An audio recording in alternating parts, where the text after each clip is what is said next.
Christchurch City Council recommending fast track and cash for stadium, water upgrades and cycleways. Funding for Christchurch's planned stadium could be brought forward to years 2021 to fast track its construction. The proposal is among Merrily and Dalziel's recommendations in the Christchurch City Council's long-term plan, along with rates rises of about 17% over 3 years. Councillors meet on Friday to publicly debate the 10-year plan, which will be finalized next week, after more than 1,500 public submissions. It makes budget provision for stadium funding and other big costs, including fixing the Christchurch Cathedral and upgrading the city's drinking water. The recommendations confirm a proposed 5.5% boost to the average 2018 2019 rates bill, plus $6.52 per property for the Anglican Cathedral's repair, totaling an average extra $145 for the year. The next 2 years would bring further average ratepayers rises of 5.5% and 5% respectively. This would mean a 16.9% rates hike over 3 years, excluding the cathedral levy. Dalziel will recommend council speed up funding the new stadium, an amount capped at $253 million and now budgeted for 2023. She said they received a very strong message from public feedback that the stadium was needed now to cater for major events and attract visitors.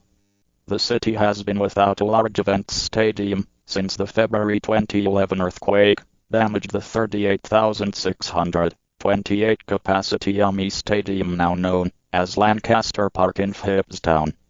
The new stadium site is bounded by Madras, Barbados, Hereford and Tuam streets. The allocation will cover about half the expected new stadium bill. Decisions have not yet been made on designs or how the rest will be paid for, with some cash coming from a $300 Crown contribution earmarked for several rebuild projects and private funding options to be investigated. Dalziel will also recommend the long-term plan include an extra $4.8 for wastewater infrastructure. Another $2.5 of spending to improve drinking water is likely to be fast-tracked, with a focus for the first year on reversing the recent chlorination. Prioritizing roads and footpath improvements is also recommended, including an extra $16.8 for areas such as intersections and around schools, where the public have road safety and maintenance concerns. Work on two cycleways, the Quarryman's Trail Holswell to the central city, and Norwest Park Island to Cashmere, would also be fast-tracked following public feedback. Both have been identified as important school routes. The mayor will also recommend council set up a $30 loan scheme for community housing providers, building social housing.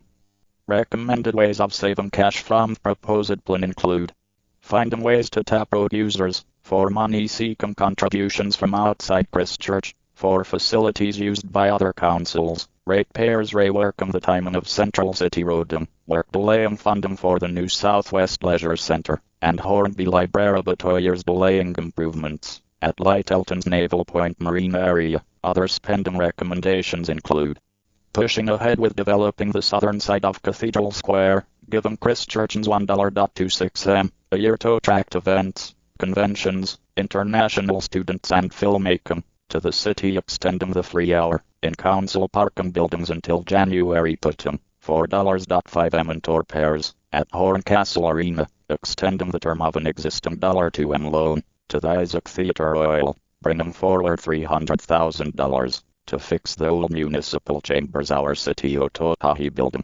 weatherproofing and raising Robert McDougall Art Gallery building, giving the Edgware Pool Group $1.25, if they can match it, putting $40,000 into Central City promotion, spending $170,000 on plans for new community centers. Dalziel said they had focused on getting the basics right, while trying to keep a lid on rates rises. Staff